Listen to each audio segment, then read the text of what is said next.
한국 사람들이 제일 좋아하는 한자가 있습니다. 어떤 글자일까요? 네, 너무 잘하시네요. 보여주시면 복복자입니다. 한국 사람들은 유난히도 복이라는 이 단어를 좋아하죠. 이름에도 복자를 많이 넣었습니다. 여러분 중에도 우리 복자가 들어가는 분들이 계시죠. 이전에는 집으로 들어가는 대문에도 복자를 크게 새겨 놓았고, 또 이불과 베개에도 복자를 넣었죠. 또 심지어는 숟가락과 젓가락에도 복자를 새겨 놓았습니다. 새해 인사도 무엇이죠? 복 많이 받으세요. 진짜 복 좋아하는 것 같아요. 그래서 우리 민족이 이렇게 복을 많이 받은 민족이 되었는지도 모르겠습니다. 여러분 복 받기 원하십니까? 네. 복 받기 싫어하시는 분은 아무도 없을 거예요. 다 복 좋아합니다. 세상 사람들도 누구나 복 받기를 원하고요. 이 복을 싫어하는 사람은 단 한 사람도 없을 겁니다. 하지만 인간적인 방법을 가지고 우리가 복을 받기 위해 노력하지만 한계가 있음을 우리는 분명히 알고 있습니다. 세상에는 자수성가하신 분들도 참 많이 있기도 하고 하지만 우리가 복을 받기 위해 또 애쓰고 부단히 노력하지만 그게 내 마음대로 되던가요? 내 계획대로 내 생각대로 잘 되지 않는다는 것을 우리는 이미 경험적으로 잘 알고 있습니다. 여러분, 사람들은 복을 받기 위해서 온갖 수단과 방법을 동원하지만 쉽게 되지 않습니다. 성경은 분명히 말하지요. 진정한 복은 우리에게서 나오는 것이 아니라 살아계신 하나님께로부터 임하는 것입니다. 여러분, 하나님만이 만복의 근원이 되시며 하나님이 우리 인생의 생사화복, 우리의 모든 삶을 주관하시는 분이신 줄 우리가 기억하면서 하나님은 우리가 이 땅을 살아가며 모든 삶의 필요를 채워주시지만 하나님이 약속하시는 그 복은 세상과는 차원이 다른 그런 복임을 우리는 말씀을 통해 깨닫게 됩니다. 오늘은 민수기에 나타난 하나님이 주시는 최고의 복이 무엇인지를 살펴보면서 그 복을 더욱 사모하고 또 그 복을 마음껏 또 누리며 살아가는 주의 교회가 되기를 간절히 소원합니다. 아멘. 여러분, 성경에서 계산을 가장 잘하는 책이 어떤 책일까요? 66권 중에 어떤 책이겠습니까? 네? 계산을 제일 잘하는 책? 네, 답을 이미 알고 계신데 틀릴까 싶어가지고 어떤 책일까요? 민수기입니다. 민수기. 그러면 성경에서 산수를 제일 못하는 사람은 누구라 그랬죠? 네, 모세. 네, 못 세는 모세. 여러분, 이 민수기는 숫자에 관한 책입니다. 그래서 영어 성경에도 보면 어떻게 되어 있죠? 넘버스라고 되어 있습니다. 영어 성경 제목이 넘버스예요. 숫자라는 그런 뜻이죠. 어떤 숫자가 기록되어 있을까요? 작년에도 제가 민수기 개관하면서 그렇게 말씀을 드렸는데, 광야에서 백성들의 인구수를 기록하고 조사해서 기록하고 있는 성경이 바로 민수기입니다. 그런데 민수기의 히브리어 성경의 제목을 보면요, 이런 숫자라는 의미가 아니라 어떻게 되어 있냐면 바미드바르라고 되어 있는데 광야에서라는 제목을 가지고 있어요. 민수기의 제목이 뭐라고요? 광야에서라는 그런 제목입니다. 민수기는 출애굽한 이스라엘 백성들이 약속의 땅에 들어가기까지의 40년 광야 생활을 기록하고 있습니다. 우리가 얼마 전에 출애굽기를 살펴보았는데요. 출애굽기가 광야행전 1편이라면 민수기는 그 후속편 광야행전 2편이라고 할 수가 있겠습니다. 지도를 보여주시면 이제 출애굽한 이스라엘 백성들은 여러분 보실 때 왼쪽에 가장 상단에 람셋을 출발해 가지고 숫곳을 지나서 시내산에 도착하게 되죠. 그리고 그 시내산에서 얼마 정도 여러분 머무는지 아십니까? 1년이라는 기간을 이 시내 광야에, 모세는 시내산에 올라갔고 1년이라는 기간, 굉장히 긴 기간이에요. 그곳을 시내 광야에서 머물고 하나님이 허락하신 그 율법을 따라 성막을 만들고 또 진을 편성하고 1년이라는 시간을 거기서 보내게 된 거예요. 여기까지가 출애굽기입니다. 이 지도는 민수기의 지도인데 이제 이스라엘 백성들이 이제 이 시내산 시내 광야를 출발하여 어디로 가게 됩니까? 어디로 가게 됩니까? 자, 이제 민수기의 여정인데요. 자, 우리 MD님이 주신 거. 네, 자, 여기 시내 광야 출발해 가지고 에시온 광야에 가서 가데스 바니아라는 곳에 도착하게 됩니다. 여기서 가나안 땅, 여기가 가나안 땅이거든요. 가나안 땅. 여기 뭐 금방 가요. 뭐 한 사흘이면 가는 길인데 여기에서 12정탐꾼 보냈다가 이 10명의 정탐꾼이 부정적인 보고하는 거. 작년에 제가 민수기한테 그 설교를 했죠.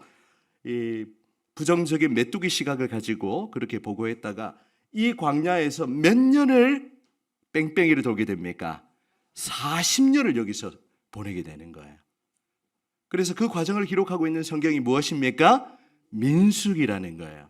그래서 결국에 이제 민수기 이제 40년 보내고 나면 모압 땅에 도착하는 그 내용까지 민수기에 기록이 되어 있습니다. 자, 민수기의 핵심 바이블 키가 있다면 우리 토요일마다 지금 바이블 키 하고 있는데요. 한 단어를 기억하시면 민수기를 쉽게 이해할 수 있어요. 어떤 단어일까요? 민수기의 핵심 바이블 키는 같이 한번 따라해 보실까요? 방황입니다. 뭐라고요? 방황.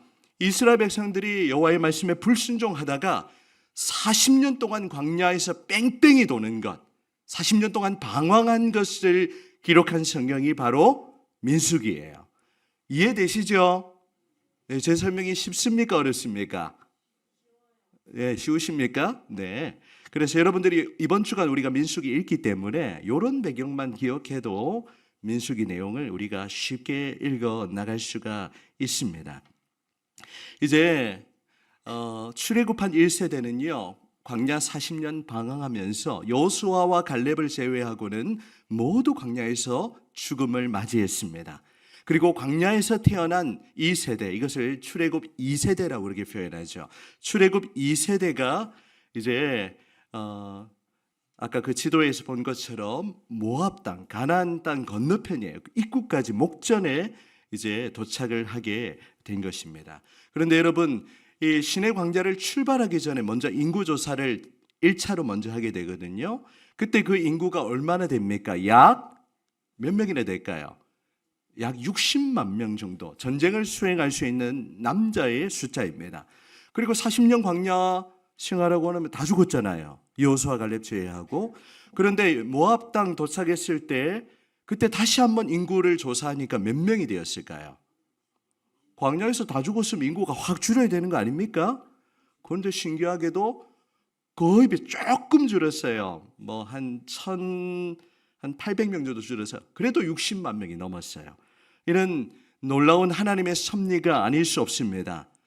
하나님께서는 그의 백성들을 보존하셨고 그의 조상들에게 하신 그 언약을 변함없이 신실하게 이루어 가심을 우리는 민수기를 통하여서도 읽을 수가 있는 것입니다. 그래서 이번 주간 이런 배경을 기억하면서 여러분이 민수기를 읽어 나가시면 아주 큰 유익이 있을 것으로 그렇게 기대합니다.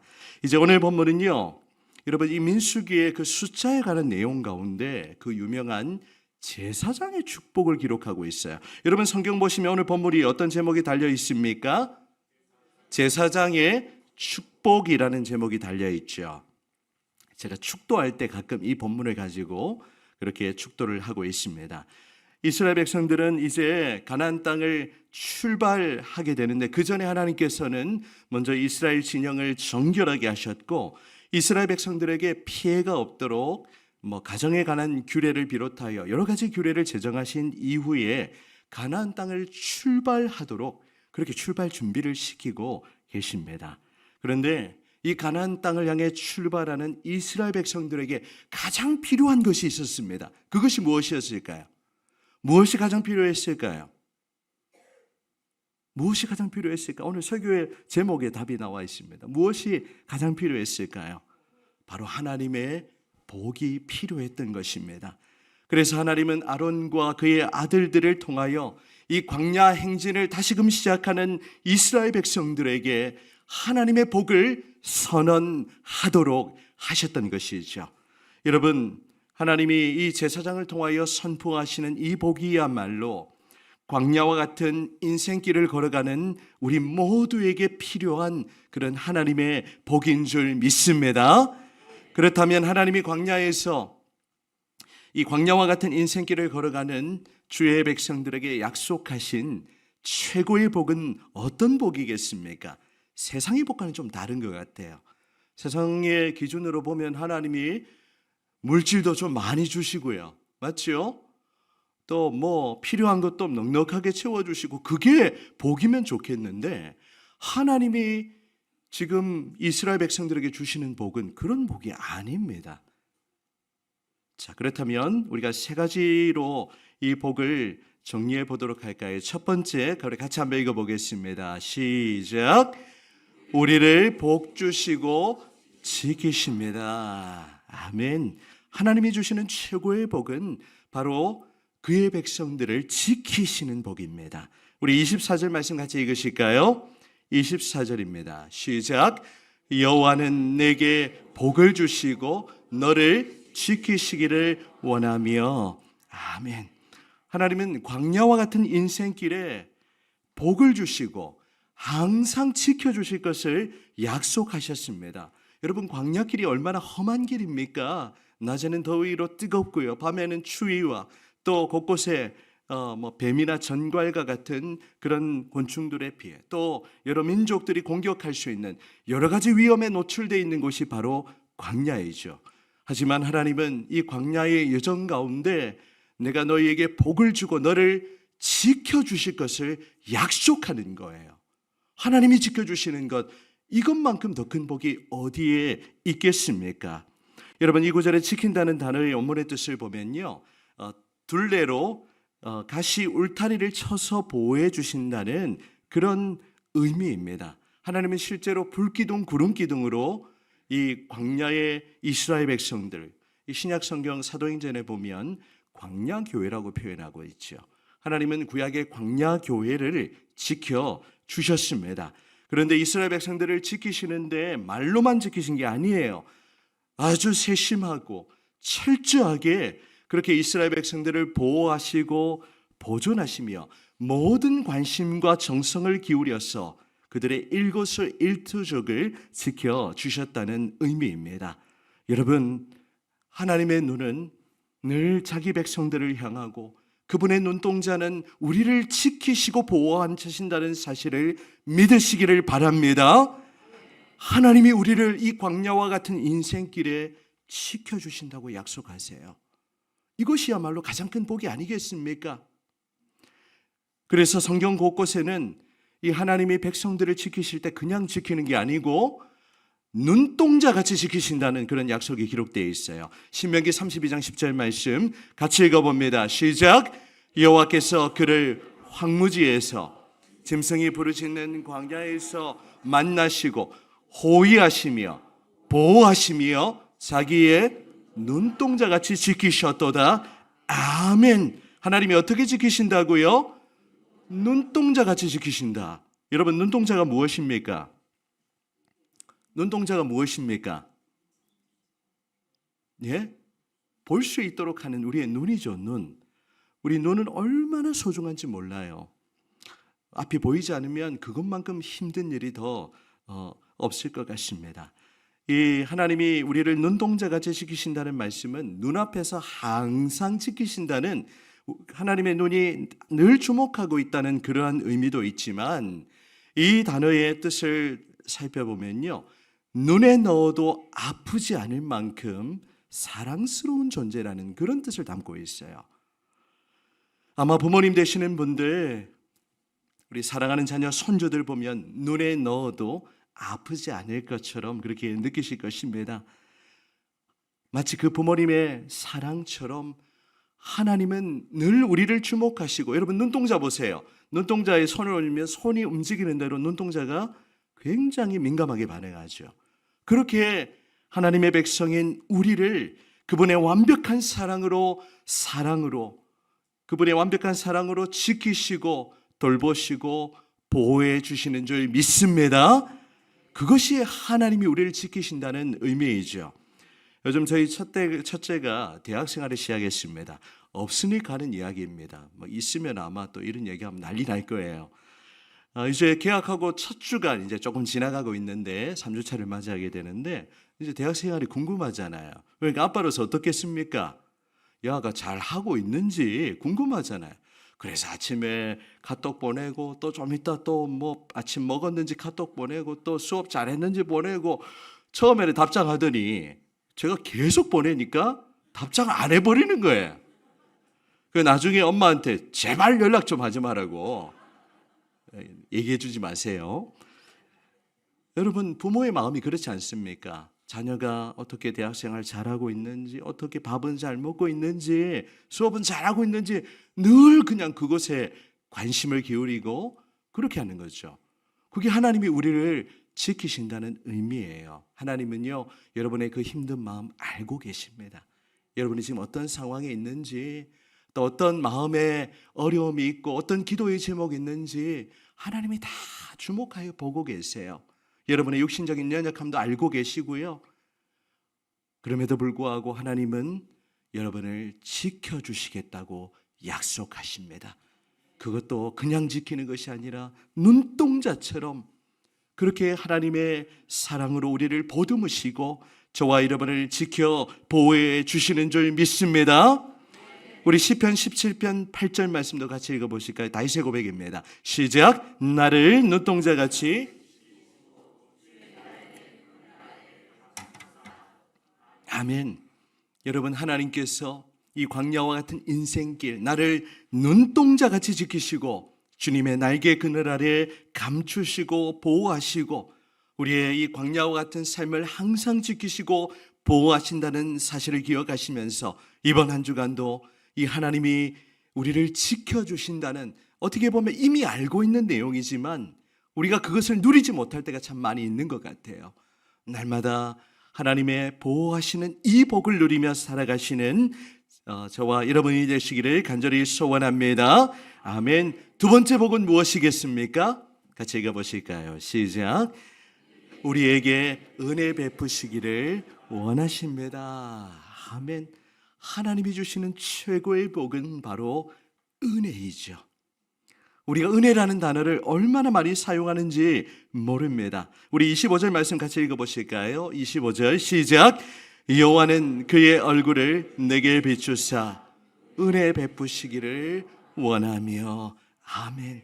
하나님은 우리에게 그 얼굴을 비추어 주셔서 은혜 베푸시기를 원하신다고 약속하고 계십니다. 이 시간 예배하는 여러분 한 분 한 분에게 우리 하나님이 그 얼굴빛을 비추시고 여러분에게 은혜를 그냥 베풀어 주시는 것이 아니라 그 은혜를 부어 주시기 원하세요.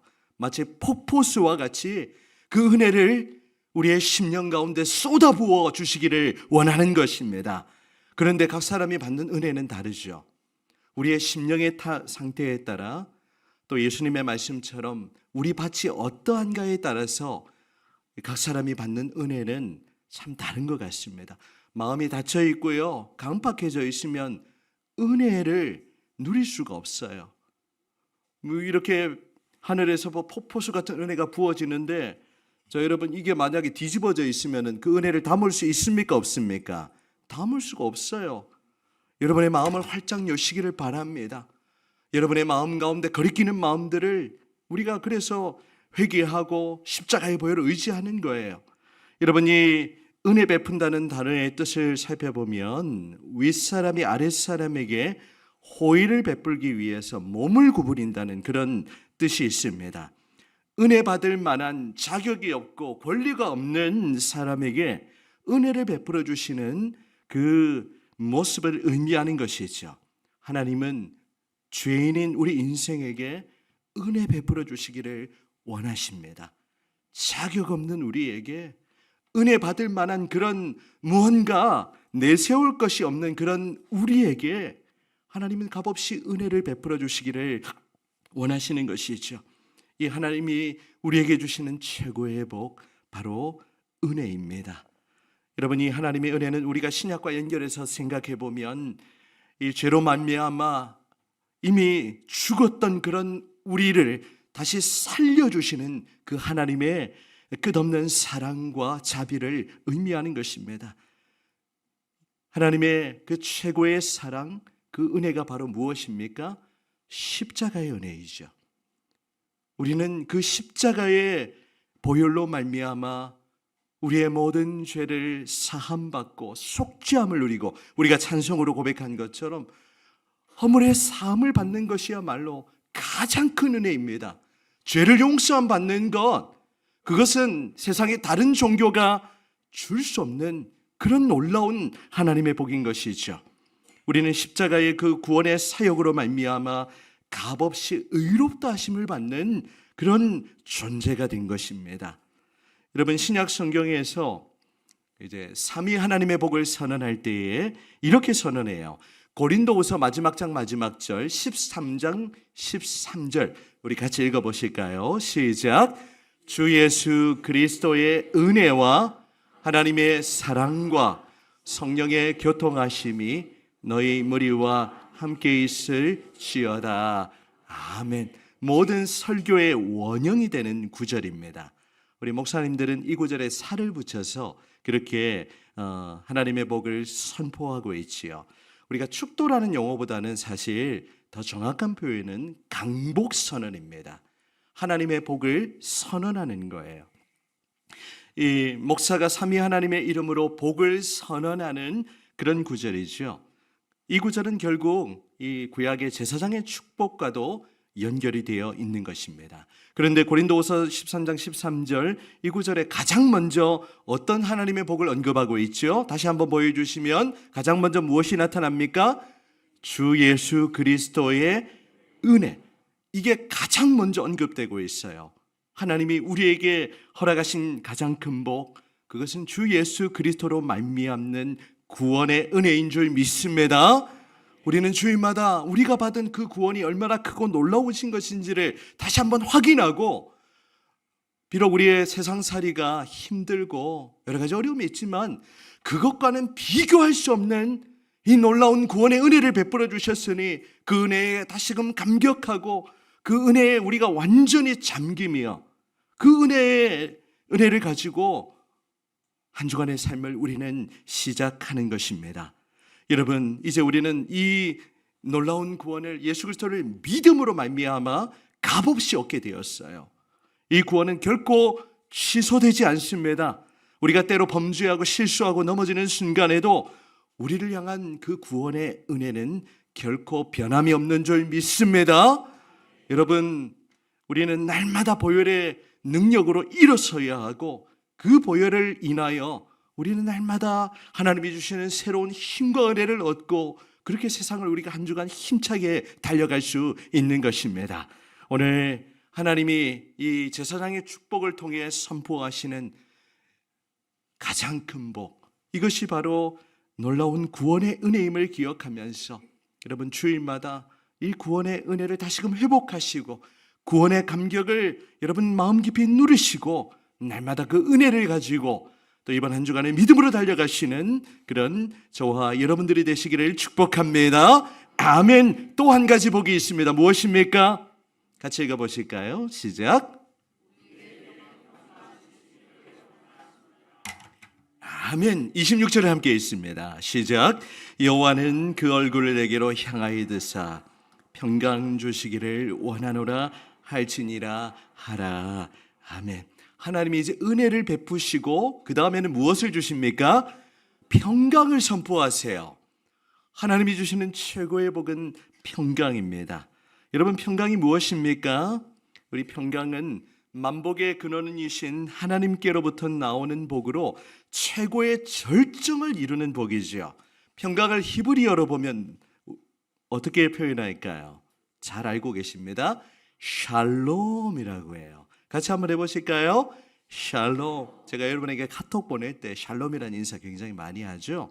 바로 이 샬롬이 평강입니다. 이 샬롬은 우리말로 번역하면 안녕이에요. 안녕. 이 안녕이라는 단어하고 샬롬하고 굉장히 비슷한 의미입니다. 샬롬은 전쟁이 없는 평화의 상태를 의미하는 동시에 완전한 상태에서 아무것도 부족함이 없는 그런 상태를 의미하는 단어입니다. 그래서 평강은 개인이나 공동체가 이 번영과 안녕을 위하여 필요로 하는 그 모든 것을 포함하는 그런 단어이죠. 굉장히 멋진 단어입니다.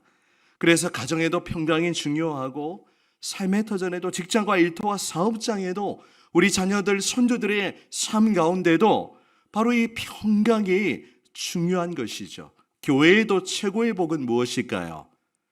평강입니다. 평강 이러니까 조금 덜 와닿는 것 같은데 바로 평화, 화평이에요.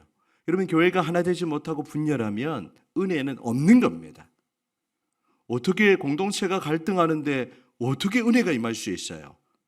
절대 그렇게 될 수 없습니다. 그래서 우리는 교회의 하나됨과 교회의 화평을 지켜나가는 일에 특별히 직분자들 되시는 분들은 더 그것을 중요하게 생각해야 하는 것입니다.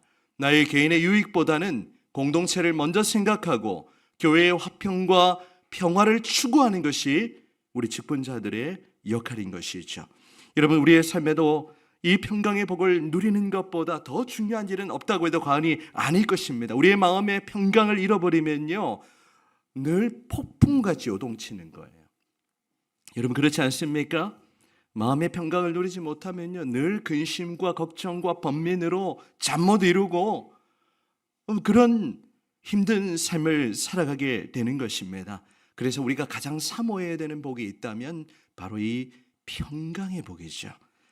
바울은 데살로니가 교회를 향한 편지를 마무리하면서 이렇게 기도하고 있습니다. 데살로니가서 3장 16절 말씀 같이 읽어보도록 하겠습니다. 시작. 평강의 주께서 친히 때마다 일마다 너희에게 평강을 주시고 주께서 너희 모든 사람과 함께 하시기를 원하노라. 아멘. 평강의 주께서 친히 때마다 일마다 평강 주시기를 그렇게 기도하고 있지요. 저도 동일하게 여러분들을 위하여 그렇게 기도합니다. 여러분들이 세상 가운데 살아가실 때 평강의 주께서 여러분이 하는 모든 일마다 때마다 그렇게 평강 주시기를 간절히 기도합니다. 여러분, 이 평강의 복을 사모하셨으면 좋겠어요. 이번 한 주간도 하나님이 우리에게 주시는 최고의 복이 바로 평강임을 기억하면서 우리의 삶 속에서 때마다 일마다 이 하나님의 평강을 누리며 살아가시는 여러분들이 되시기를 축복합니다. 여러분, 궁극적으로 이 복을 주시는 분은 누구이십니까? 하나님이시죠. 제사장이 이 복을 선언하지만 이 복을 주시는 분은 살아계신 하나님이십니다. 하나님이 복의 근원이라는 것을 잊지 마셔야 돼요. 그래서 하나님은 모세에게 이렇게 명령하십니다. 27절, 그들은 이같이 내 이름으로 이스라엘 자손에게 축복할지라. 같이 읽어보실까요? 내가 시작. 내가 그들에게 복을 주리라. 아멘. 우리의 인생에게 복을 주시는 분은 제사장이 아니에요. 목사가 복 주는 게 아니에요. 그냥 복을 여러분을 위해서 기도해 드리는 거지, 제가 여러분에게 복을 마음껏 드리고 싶지만 그런 능력이 저에게는 없어요. 우리에게 복 주시는 분은 하나님이십니다. 그래서 우리의 모든 포커스는, 우리의 시선은 하나님께 집중이 되어야 하죠. 이 민수기 6장 이 제사장의 축복은요, 제가 서두에도 언급했지만 가끔 축도할 때 사용하는 본문입니다. 이 축복은요, 제사장의 축복이지만 신약의 그 예배에서도 얼마든지 사용될 수가 있고, 특별히 우리 교회가 속한 이 고신총회 헌법의 예배 지침에 보면 이 축도의 샘플로 고린도후서 13장 13절과 또 민수기 6장의 제사장의 축복을 그 모델로 제시하고 있습니다. 구약에 능통했던 사도 바울 역시 이 제사장의 축복을 기억하며 교회에 보내는 편지마다 은혜와 평강을 선포하고 있어요. 그래서 제가 설교 서두에 늘 이 은혜와 평강을 선포하죠. 바울이 기록한 모든 서신에 이 구절이 있는데, 우리 대표적인 로마서 1장 7절 말씀 우리 한 구절만 읽도록 하겠습니다. 시작. 로마에서 하나님의 사랑하심을 받고 성도로 부르심을 받은 모든 자에게 하나님 우리 아버지와 주 예수 그리스도로부터 은혜와 평강이 있기를 원하노라. 아멘. 바울은 세상적인 복을 기도하지 않았어요. 이 제사장의 축복을 기억하며 우리 교회마다 은혜와 평강이 임하기를 그렇게 간절히 기도하고 있는 것입니다. 여러분, 오늘 우리가 민수기 6장의 이 제사장의 축복을 기억하며 우리가 세상적으로 우리는 주님의 가르침을 따라서 일용할 양식을 위해서도 기도하시면 됩니다. 그것이 나쁜 것이 아니고 기복신앙이 아니에요. 우리의 삶은요, 다 긴밀하게 연결되어 있고 균형을 이루어야 됩니다. 너무 극단적인 그런 신앙에 빠지지 않아야 되고, 그래서 우리의 삶의 필요를 놓고 여러분 마음껏 기도하세요. 주일 예배 오면 또 하나님의 치유를 간구하며 기도하시고, 또 여러 가지 삶의 문제들을 놓고 기도하셔야 돼요. 기도하지 않는데 하나님이 뭐 값없이 은혜를 주시면 좋겠지만 사모하는 자에게 하나님은 은혜를 부어 주십니다. 우리 교회 장로님 한 분, 축도 순서가 되면 두 팔을 꼭 껴안고 그렇게 복을 사모하는 마음으로 받으세요. 누군지 알고 계시죠? 우리 칭찬의 의미로 좀 공개를 해도 될 것 같습니다. 바로 우리 허장로님이세요. 우리 허장로님 이렇게 축도할 때만 되면 이렇게 딱 사모하는 마음으로, 제가 그 모습 보면 제가 굉장히 감동이 됩니다. 장로님 칭찬입니다. 칭찬. 본을 보여주고 계시는 거예요. 너무 잘하고 계신 거죠. 그렇게 하나님의 복을 소망하고 간절히 사모하는 모습, 우리 모두가 본받아야 하지 않겠습니까? 여러분, 하나님의 복을 사모하시기 바라요. 하나님은 이 광야와 같은 인생길에 저와 여러분을 눈동자같이 지켜주시고 날마다 우리에게 이 구원의 은혜를 회복시켜 주시며 우리에게 이 세상에서 맛볼 수 없는 그 평강의 복을 주시기를 원하십니다. 사랑하는 여러분, 오늘 이 말씀을 기억하면서 이 새로운 한 주간 광야와 같은 인생의 길에서도 하나님의 이 놀라운 복을 우리의 마음에 한가득 가지고 그 하나님의 복이 모든 세상의 문제와 어려움을 다 뒤덮어버리고 이번 한 주가도 세상 가운데 하나님의 복을 흘려보내는 귀한 축복의 통로로 살아가시기를 주님의 이름으로 축원합니다. 아멘.